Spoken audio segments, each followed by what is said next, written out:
Thank you for coming. This is a monthly showcase, which we compile some of the sharpest minds and brightest wits in Portland, and they are here to give their presentations. They are here to challenge. They are here to educate. They are here to titillate. Ultimately, they are here to entertain you. My name is Kyle. I'm your host for the evening. I will keep things going from point A to point B to point C and D. Let's take a moment, brief introduction of our panelists this evening. We have Devin James. Hello. Amy Phillips. Ben Warren. And Danelle Porter. Oh my God, I have the power. This is excellent. Hello, my name is Amy. Did you ever think you would live with a Satanist? No. Neither did my roommates. Or what you guys call parents or something like that. Technically, I'm not a Satanist, but I am on the spectrum. We brush our teeth, just like everyone else.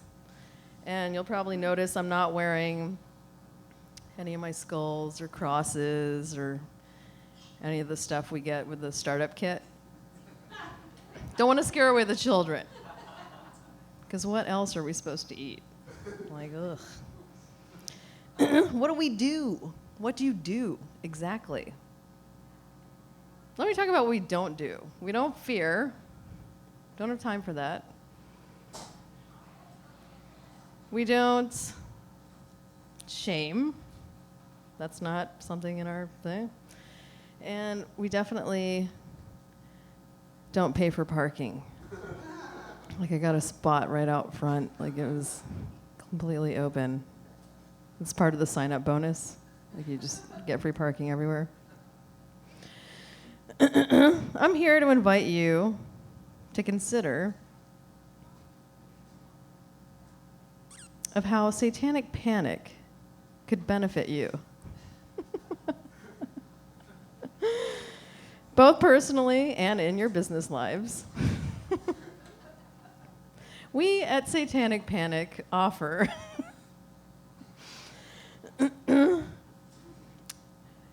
PR, marketing, gaining followers, whatever you need to do.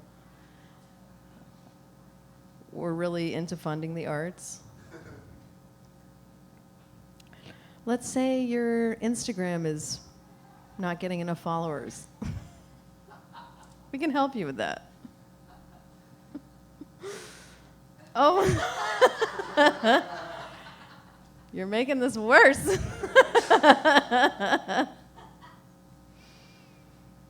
We'll get a spotlight on you.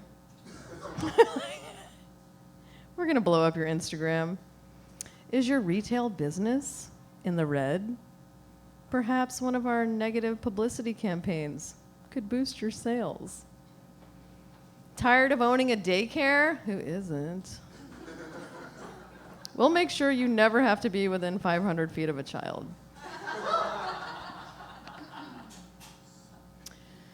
Whatever your needs, we will design the optimum package for you. Want to end a marriage? Why not start some home improvements?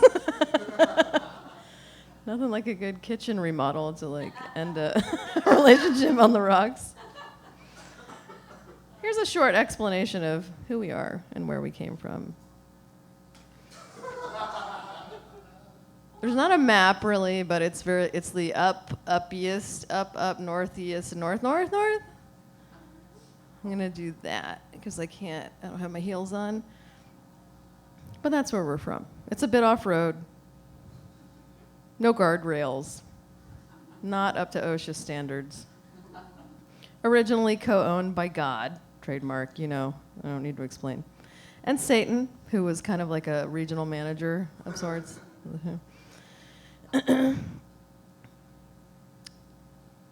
Because we're so good at what we do, it should come as no surprise that the God-Satan breakup was so popular.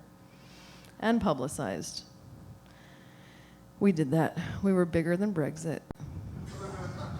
Sorry, I know, too soon. More moving than Pangea. It was a terrible breakup. Oh my God, guys, we were so close back then. I loved your hair. Your hair looks so good. More upsetting than the Mars rover, which technically wasn't a breakup. It was like a several-month ghosting. Like, oh, I need to spend some time with my, oh, I got stuck in a dust storm. Oh. I needed to be on my own in Mars, alone. Well, then who took the fucking picture? POV, selling you out, son. Who took the picture?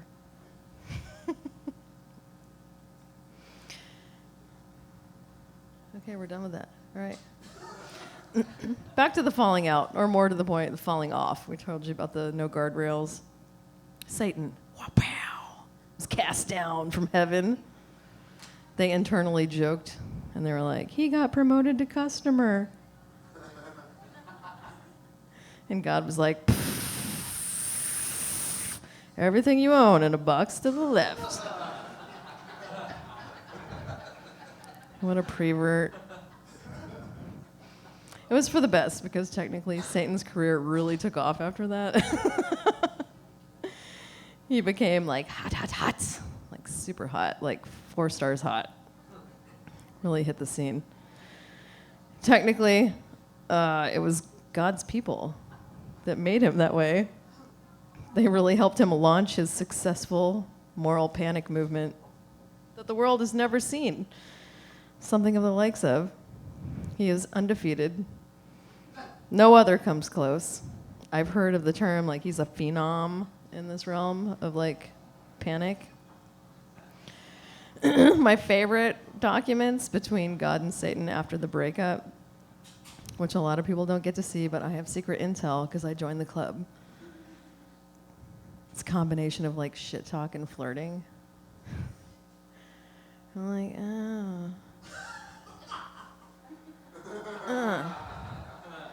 like, okay, all right. I want to die. Okay, how about that, motherfucker?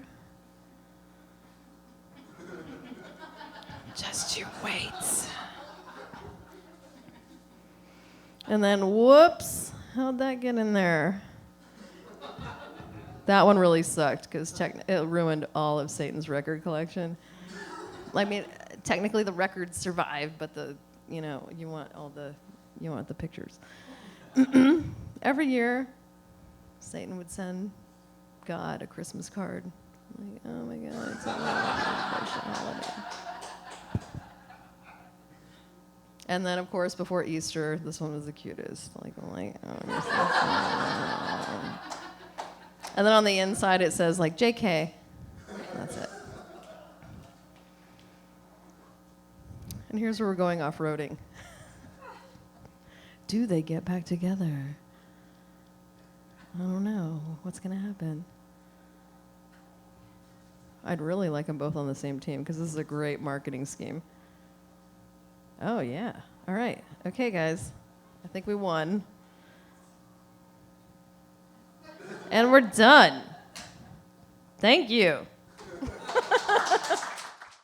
Yo, yeah. I'm a stay-at-home dad, so I spend a lot of time on social media ignoring my kids. And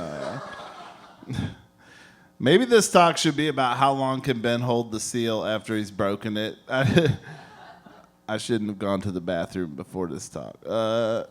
Fake news, y'all. Fake news. Do I use this? Oh, thank God, because I would have been like, how long are we going to stay on this first slide? Okay.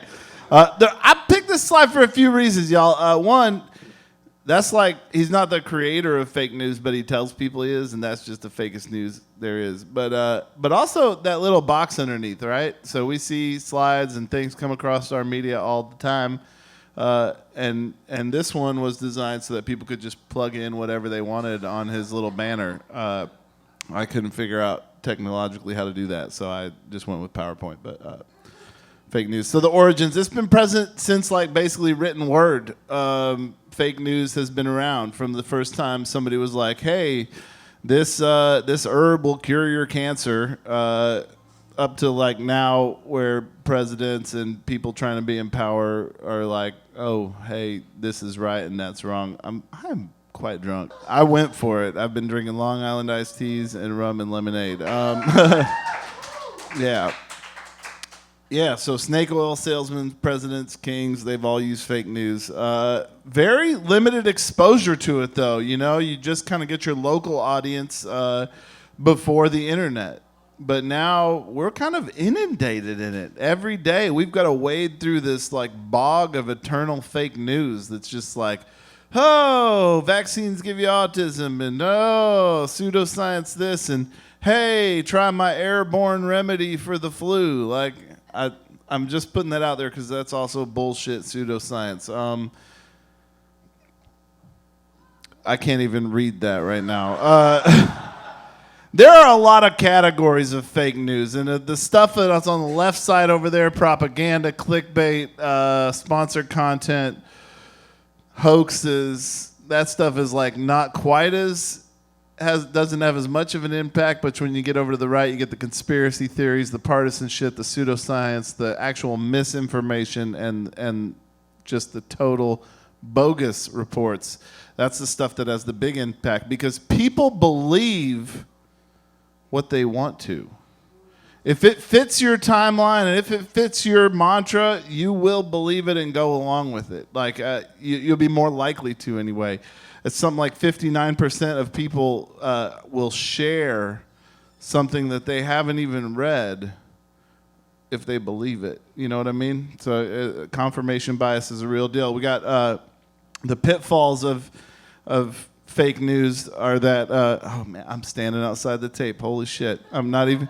I'm like I was halfway on a public access channel. And the real.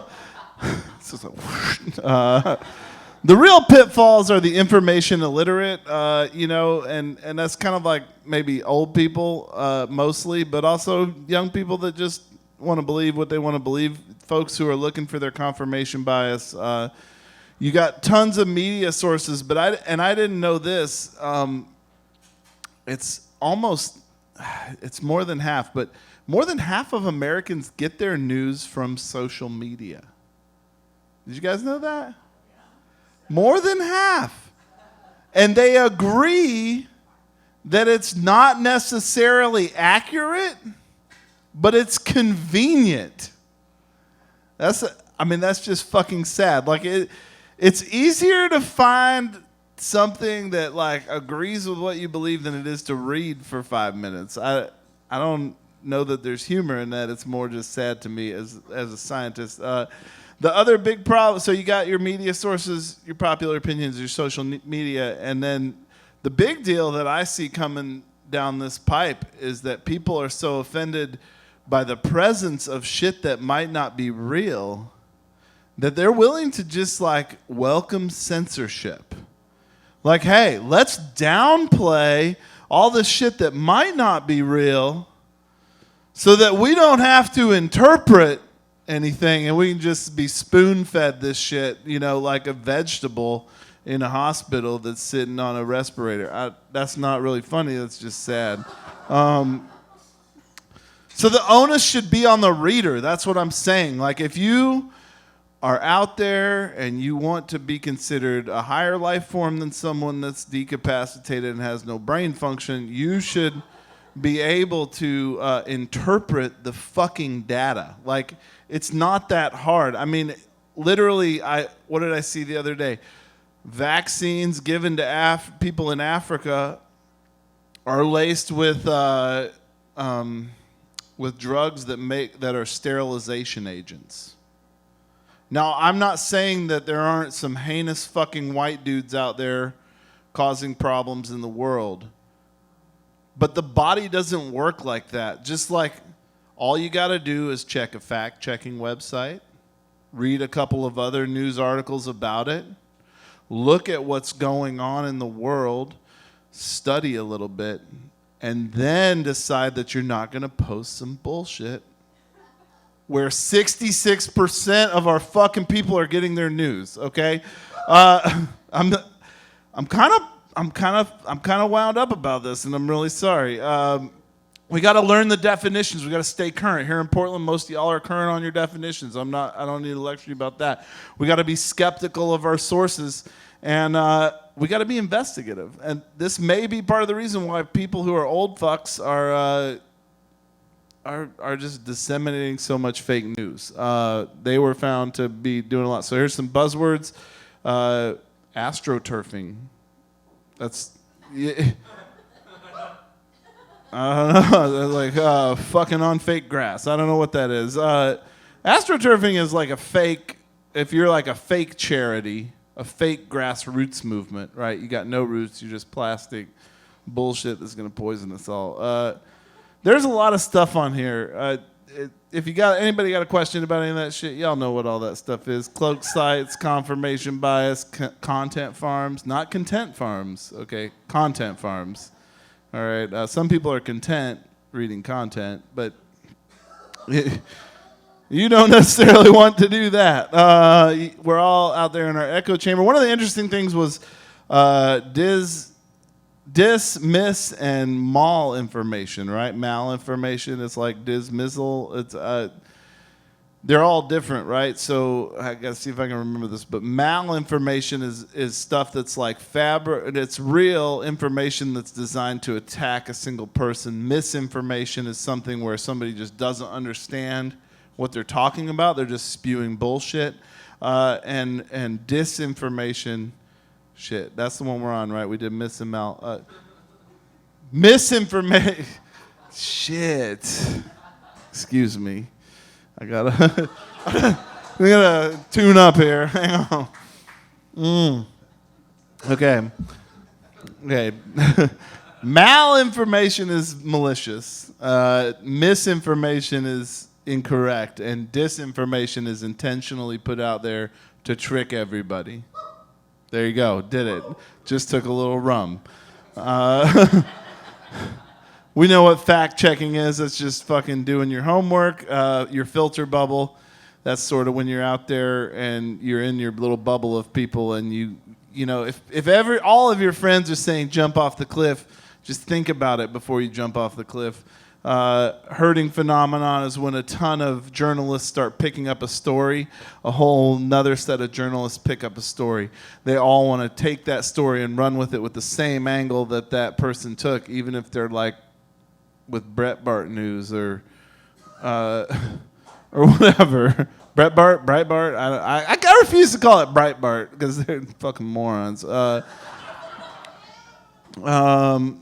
Satisficing. This is actually a term from the 50s, where if you don't have the time to figure out if the data is satisfactory, it will suffice. Satisficing.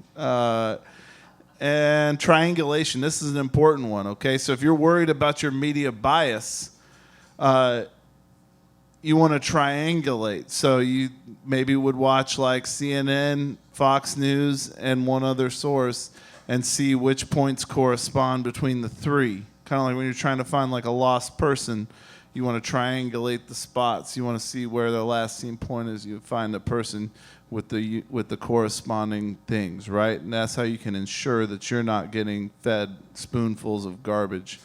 And then virality. There's people who just literally... Like, something like 59% of people don't even read the articles they're sharing on the news that 66% of Americans are getting, okay? So almost 100% of the people are just, it's like this fucking worm eating itself that's like, here's this fucking information that we don't even know what it is. And like, how often have you clicked on a link where it's like... And then you read it, and it's like, well, this article has nothing to do with the title that was, I don't know. Anyway, people share shit all the time. They have no idea what it means. This is a slide about 66% of people. So 20% of people get their news on social media often, 27 sometimes, and 21% hardly ever. That's the 66%. That's where I come up with that. It's a popularity contest for these people, okay? Your news, if you're getting your news on social media, has become a popularity contest. You might as well be voting in a student election. Like, again, I got ahead of myself because I'm drunk, but they're reading the headlines, not the articles. People see what they want to see in the world, and that's that confirmation bias piece. How do we overcome it? We fact check, all right? There are a ton of great fact-checking websites out there. Snopes, PolitiFact, those are the two I probably use the most. Factcheck.org, Truth or Fiction, there's a ton more. You just look it up. All you gotta, if you type fact check and best, there are 20 websites will come up. The Stanford History Education Group has a study they put out along with a bunch of tools for like actually teaching yourself how to overcome social media bias and fake news. If you're looking for science, okay, as a biochemist, when people tell me, oh, 6-week-old fetus is a baby, I'm like, hey, show me a peer-reviewed study where that's true. Okay? Show me a peer-reviewed study where a 6-week-old fetus feels pain and they can demonstrate that. And I tell you what, they won't be able to do it. People cannot refute science because it's the most likely answer. It's not 100% true, but it's as close as you can get. Peer-reviewed, that means it's been looked over by other scientists. They agree. We talked about triangulation, being objective, and just fucking caring about the truth. Okay? Just fucking care a little bit. That's all you got to do is just like, you got to care about the truth so that you can get to the truth. Like if you just, all you want to do is get 30 likes and a couple of comments on a post, that's great, but you're fucking the world over. You guys have probably all seen this before, right? This is a media bias post by a person who actually did research on all the different news outlets, okay? And they covered it in lots of different ways. Everything on this graph actually means something. It goes, we got liberal on the left, conservative on the right, because that's how we all quantify it, and then they break it down even further, and you get up here with original fact reporting, and down on the bottom inactual fabricated stuff. Okay, so the circles represent the spread of their news. All right, so like NPR, for example, dips down into the yellow zone and up into the green, but Fox News, for example, flirts between orange and red. Okay, this is a great, if you want to look at media bias, this is a great chart. Now, the answer to this by some of our fake news friends, this is from the guy that does, what is it, InfoWars. What's his, Alex Jones. Alex Jones, this was his response to that chart. All right, and you notice that he put himself over at the corner of freedom and independence. Okay? These are unfucking quantifiable axes, all right?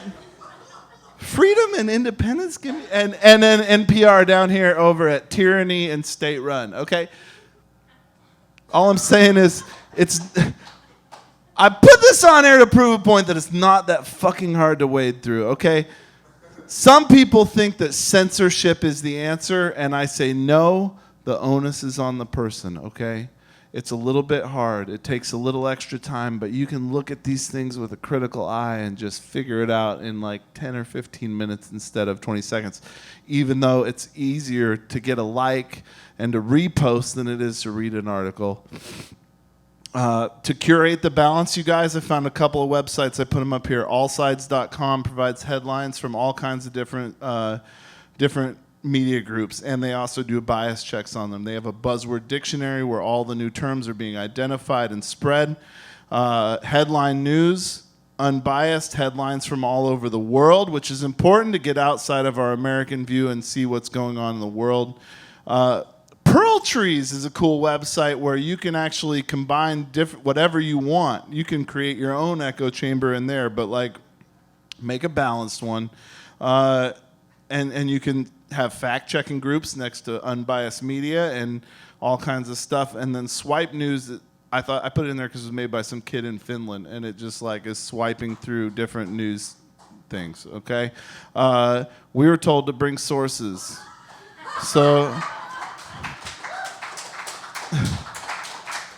the most important fucking thing that I will say to you is when you're looking at this shit with a critical eye, dude, look for sources. And this is not necessarily cited correctly, but this is where I got all this stuff. And so whether you believe it or not, you can look at all these places. You can decide for yourself whether it's real and legit.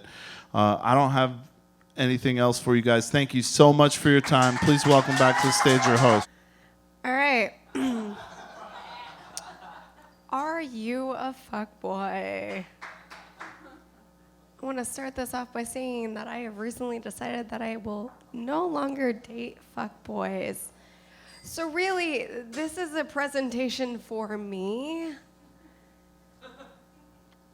This is to help you self-identify if you are a fuckboy, so I don't have to come across you guys later on Tinder tonight, because that's will 100% happen because I am fucking drunk right now. I want to take that it takes 3.5 drinks to make me drunk. So, let's begin. I also want to say that this conversation right here has happened to me. This is a legit conversation that I have had on Tinder with a fuckboy. If you feel the need to read it, go for it. I'm going to hit fast forward because I've been through this.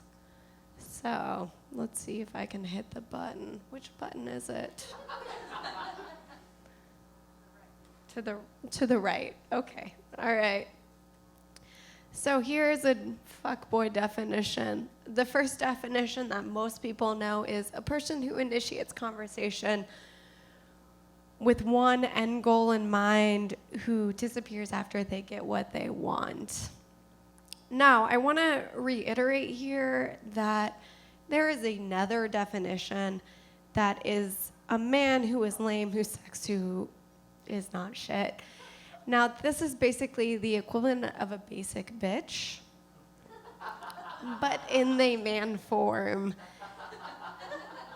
I want to explain that the word fuckboy has been taken from hip-hop. It was originally created by a hip-hop rapper named Cam Run, who used it to describe the second definition I put up here. But we're going to focus on this first definition right here, because this is the definition that white women have taken to mean. Now, there are two forms of a fuckboy here. The first definition is fuckboy with a Y, who is a clean-cut man here that you see, who is dressed nice, who's hot, who is unself-aware, but also loves Quentin Tarantino movies. The second definition is fuckboy with an I, who is someone who loves to talk about how much they are into Nike and Adidas. Yes. And they make you feel like you are someone special that they want to be with, but they're choosing you from any other person. Okay, now, when you come across a fuckboy, there are 3 key differences. There is a fuckboy who has a fish in their profile on Tinder. There's a fuckboy who has a gun in their profile on Tinder. There is also a fuckboy with a tiger on Tinder. And there is a fuckboy on Tinder who has a shirtless mirror selfie but shows like a little bit of dick. Now for me, if I come across any of these dudes, it's an automatic swipe left. But if they are really, really, really hot, that is the exception to the rule. Now, I really want to stress that there are different forms of a fuckboy. Much like I showed in the definition earlier, there are different spellings of a fuckboy, and they, there's so many different flavors of fuckboy, you just can't tell. So, if you come across a fuckboy with the spelling, this is not showing up correctly, but there should be a definition of a fuckboy that spells Fuckboy. That definition of a fuckboy is your average fuckboy. In that definition, you will see that they're dressed really nice and they're hot, right? If you come across a fuckboy with an Fubboi, they are dressed to the latest fashion, they're hot, and they're just totally unaware. I'm very drunk at this point, so this is going wrong. I swear to God I prepared for this. Let's just move on to the slide that you're seeing right in front of you here. Okay. So the second thing is if you come across somebody who instigates a first message but doesn't try any harder than that, and their person is doing the rest of the things, you come across a fuckboy who doesn't give any shits. This was really prepared before. Oh my God, I'm so drunk right now. This is weird because I'm usually way better at this. Anyway. 3 drinks is all it takes, apparently, for me. This is really depressing. I'm not even the camera line. Okay. I had all of this stuff prepared. Okay, let's go from this. If you come across a fuckboy like this, you are in the category of they do not give a shit about you. So, here you see this message right here, right? It's really nice and lovely, isn't it? I spent a lot of time making it, so you better fucking like it. Anyway, so you're in this category where they start to care, right? And then something happens after the first date, communication drops after they get something from you, like sex.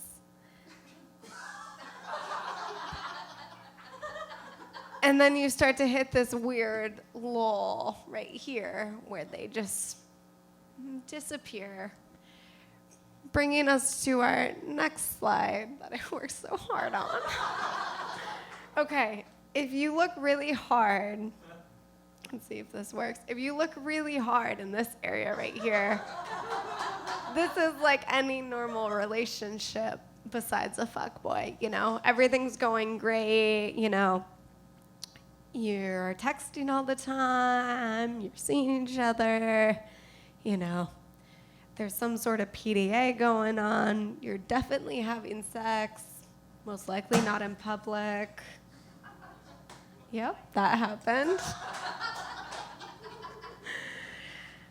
But as you can see right here,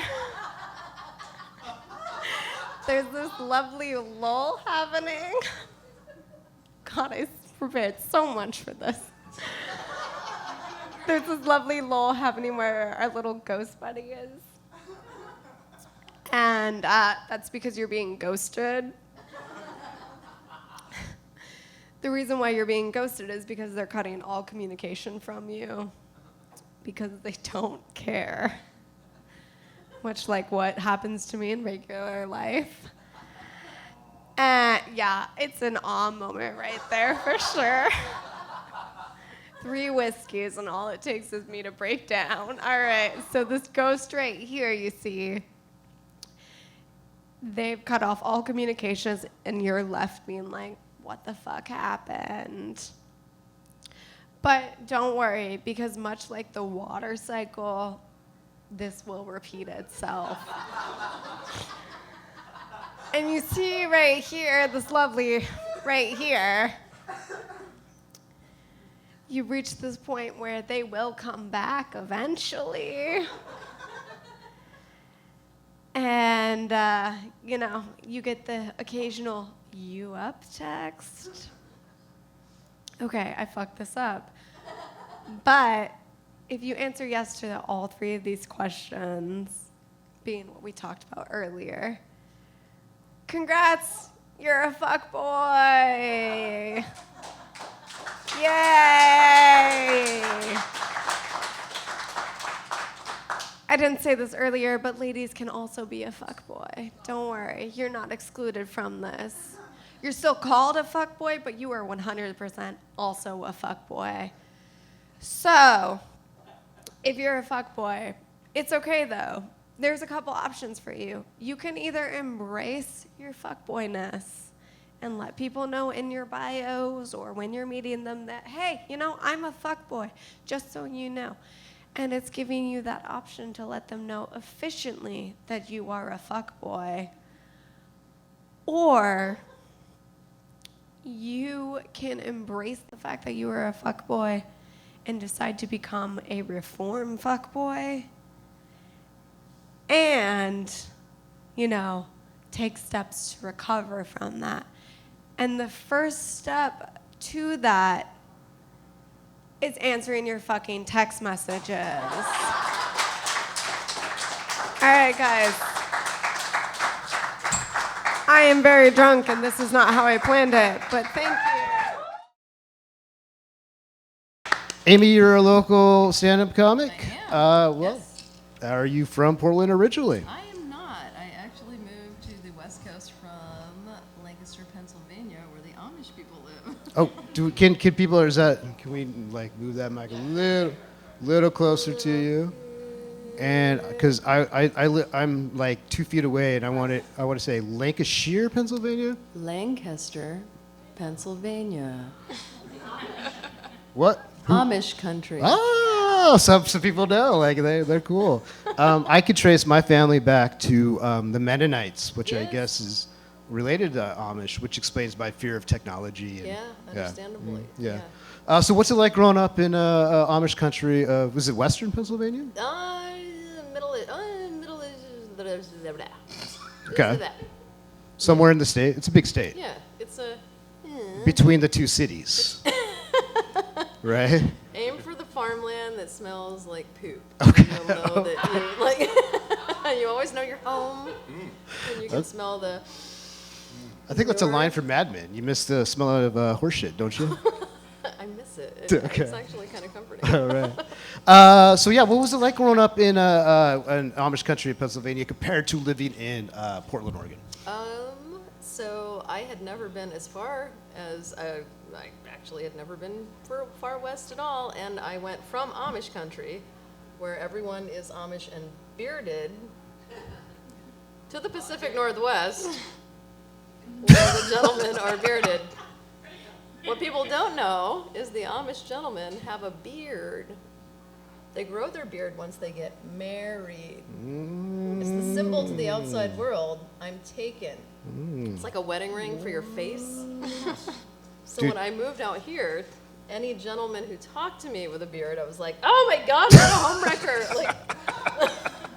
Stop. Nice. So how long have you lived in Portland? 1 year. Okay, and I've been seeing you doing stand-up. How long have you been doing comedy? I will say officially 1 year. Oh, fantastic. Yeah. Did you start here in Portland? I lived a brief stint in Seattle, and I did comedy twice there. First time, went well. Oh, good. Second time, bombed horribly. And you're like, I'm out of here. I'm going to I Portland? was like, I got to do this better. Okay. Sharpen my pencil. Oh, right. Of course. Always get better. Always get better. And what else do you do in your day job, or is comedy your day job? I make jewelry. Nice. What's the name of your company? Talismetal.com, Okay. and I sell on Etsy. I make magical jewelry, and Do you have? So that's your specialty is that's what I magical do. jewelry. Yeah. Do you have like something you could share about the craziest piece of jewelry you made, or like the hardest one to make, or the most expensive custom order, or something you could share along those lines? Oh, let me think about that. Yeah. Huh. If not, we can move on. Yeah. It's all pretty exciting when you do custom work because people who ask you to do the work have no knowledge of the materials and the processes. So they come with like really cool ideas, and you're like, shit, I have to be the mechanic to figure this out. Nice. And yeah, each one is like a baby where I'm like, okay, I'm making you your child, and here, let's hope this goes well. Cool. Yeah. So you're going to be presenting on how to create your own Satanic Panic. Yes. Which sounds like a hair color dye company or It something, should be. Yeah, let's talk about this after the show. We'll go to Hot Topic. We'll figure this out. I see you got some props here influenced by Carrot Top. That's awesome. Oh. You wanna explain a little bit about what you got here? I didn't want to get too drunk, so this one is water with a lime. This one is in case I can't answer your questions or we need some, some advice. Okay. And this is my actual drink.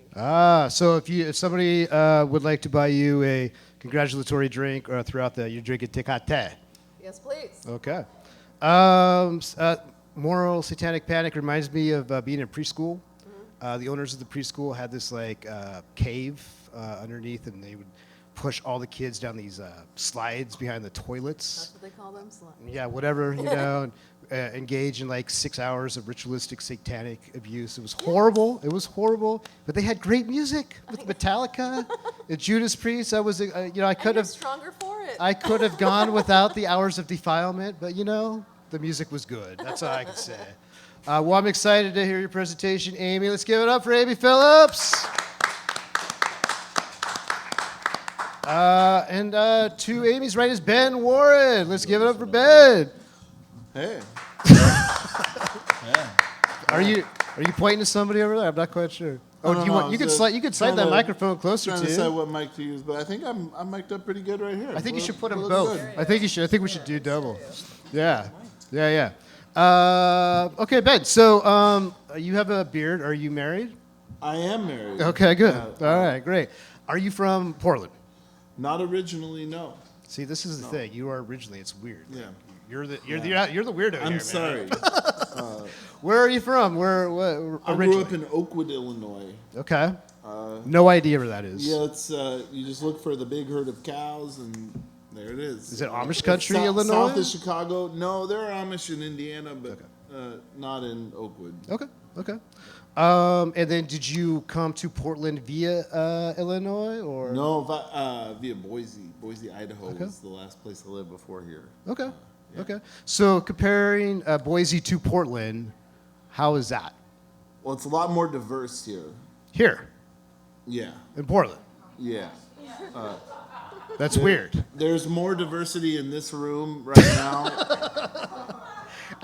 I keep hearing how undiverse Portland is, but that those people have never gone on the other side of a red line. But honestly, yeah, it's a lot more diverse here. It's amazing. I'm going to say go to Boise and tell me Idaho what you is think. white, Oh, shit. white like a potato. I don't like the inside of a potato. I don't doubt it. How long? So I've seen you perform doing stand up for a while. How long you been doing stand up? I'm about almost 4 years. Okay. 4 years. In Portland. Oh wait. Portland started in Boise. Okay. Yeah, I decided to be a stay-at-home dad. 3 months in, I told my wife it was not going to work, and I needed to do something else. Stand-up comedy became my outlet. Fantastic. What's the? So I mean, I asked you the difference between Boise and Portland. What's the difference doing stand up? Were you like, I got to not do stand up in Boise, or? Well, stand up in Boise is taken off a little bit, but at the time I could get about 5 to 10 minutes of stage time a week. Okay. And here you can do, 30 minutes a night if you're trying. Yeah, definitely. Wow. Okay. Interesting. Oh, and I forgot to ask you this, Amy. But Ben, you're doing Portland's Funniest. I am doing Portland's Funniest. Yeah. Have you done it before? Did it? Yep. This will be my third time. First year didn't make it very far. Second year semifinalist. Fantastic. And this year I'm gonna win it. Okay. I I have some. Are you in Portland's funniest? Okay. All right. Well then. Okay. I have some suggestion for you on how to win it, Ben. I don't know if I'm a supporter of Elizabeth Warren. I think she's the best candidate for the Democratic primary. Are you related? Yeah, 1/16. Okay, good. All right, great. If you go to her website, you could print off the graphic "Oregon for Warren," and just hand those out to your friends that show up to see you, and have them waving in. Yeah. You know, I'm not doing favoritism here. You know, like Danielle, I believe you're doing it as well. It's just a little easier for Ben. You know, like make Oregon for Porter as well. You would have to do it. That graphic's already there, is what I'm saying. Yeah. Keep it in mind. Ben, what are you presenting about? Fake news. Ooh. Fake news and how to deal with it today. That sounds topical, or pseudo-topical. I don't know. Whatever. Yeah. I just kind of went with my gut. And it's a 180 because I thought you were presenting about another topic, and you ended up about fake news. Yeah, I started out talking about medical mistakes. It was too depressing. I feel like you've been giving me a lot of fake news, man. I'm sorry. That's cool. That's cool. I am gonna check references. Don't want to mark for demerits. Keep that in mind. No, I'm full of shit, obviously. From this point on, I'm gonna let everybody know that even if your references is a shower thought by myself this morning, I think that would be great. Cool. Well, I'm really excited to hear your presentation. Everybody, give it up for Ben. Thank you. And then to Ben's right, we have Danelle Porter. Let's give it up for Danielle. So, yeah, feel free to swing that mic if you'd like. But Danielle, are you from Portland? No, not originally. Yeah. I moved here from Colorado Springs. I've been here for officially 6 years as of yesterday. Wow, 6-year anniversary. Fantastic. Yes. See, man, I don't know. All right, Colorado Springs to Portland, Oregon. I cannot imagine a more completely 180 difference. Yes.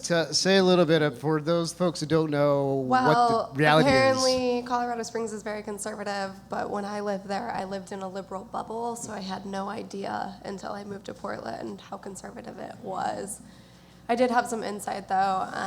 I had a friend who was a part of Focus on the Family, and she invited me to come watch her do a play of Passion of the Christ. And I'm Jewish, so I had no idea what I was in for. So, Yeah. if I remember correctly from the movie, it was the play. You It was watched the the play, play. yes. But if I remember correctly from Mel Gibson's movie, the people who killed Christ were not portrayed in a very favorable manner.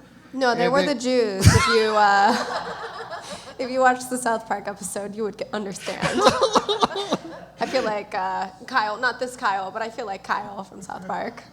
He's my spiritual Kyle, by the way. Isn't he? I want to make that clear. Well, welcome to Portland.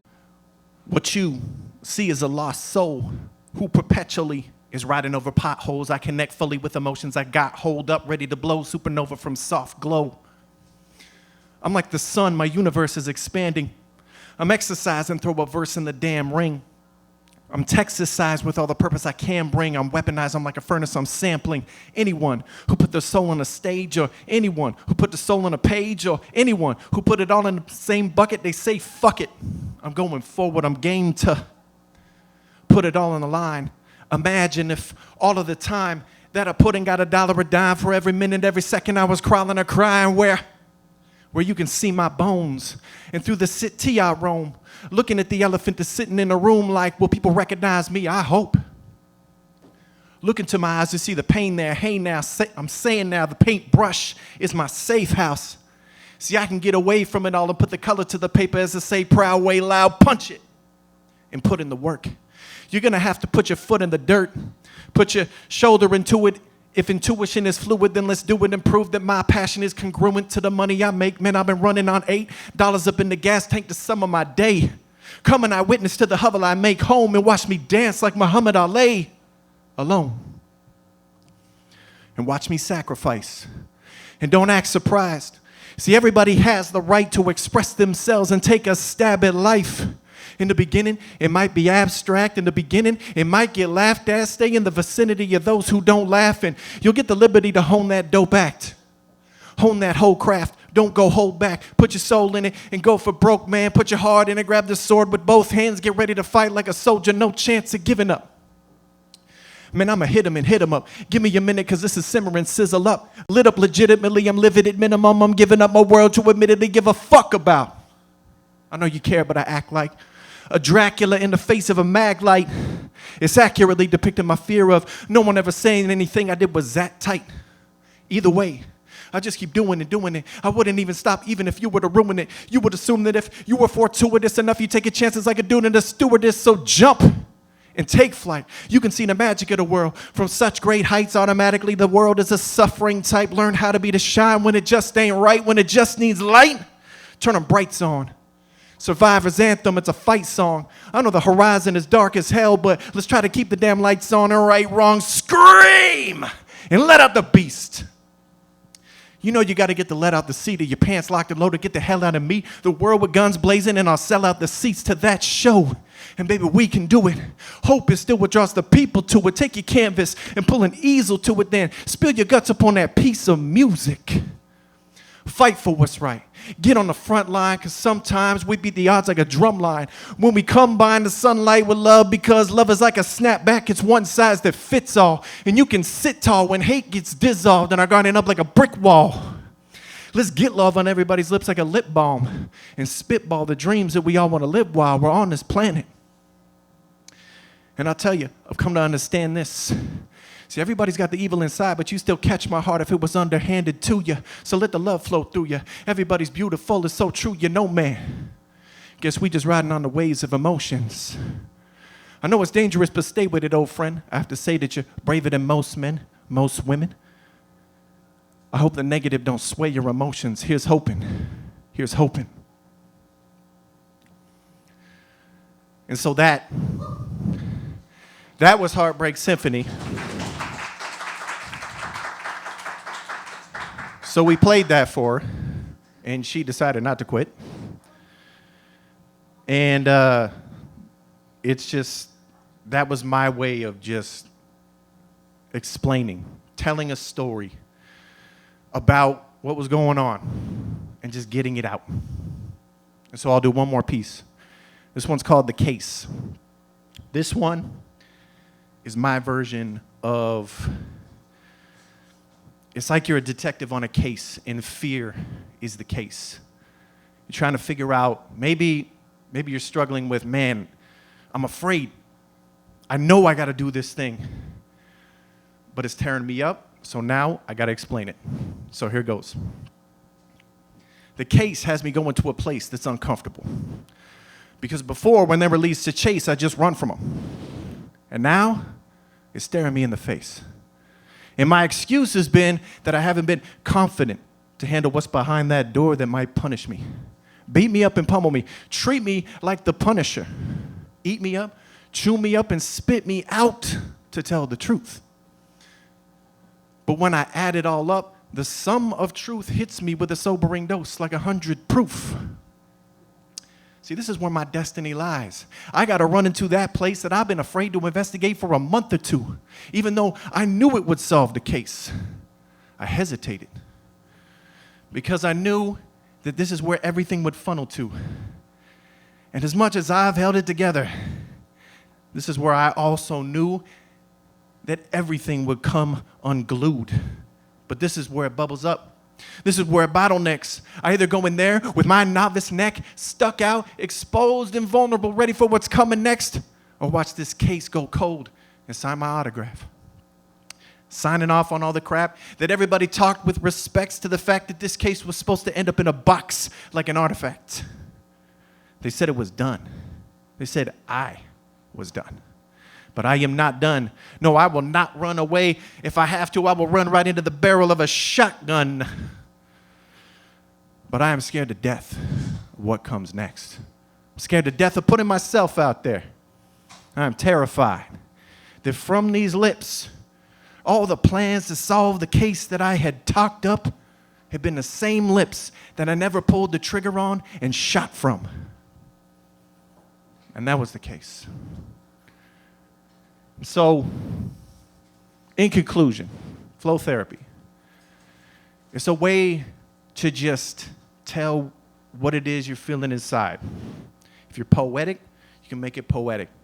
If you journal, you can journal. Whatever it is that you got to flow about, get it out.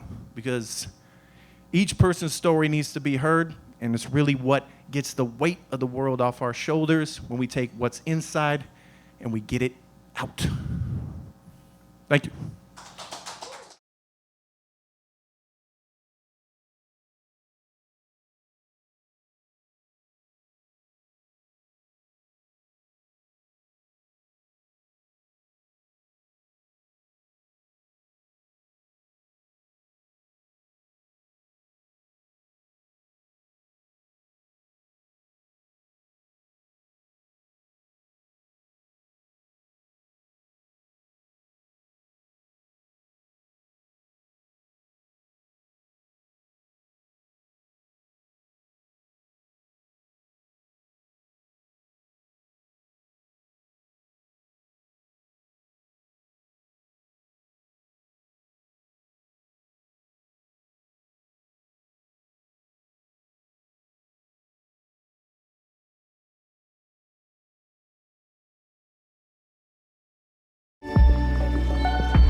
Well, I hear that there's particularly a mental health issue in Oregon. I've seen it in the short time that I've been here on the streets in Portland. Yeah, it's really, really sad.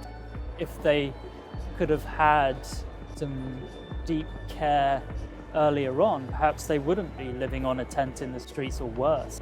So huge potential for positive change in Oregon and beyond.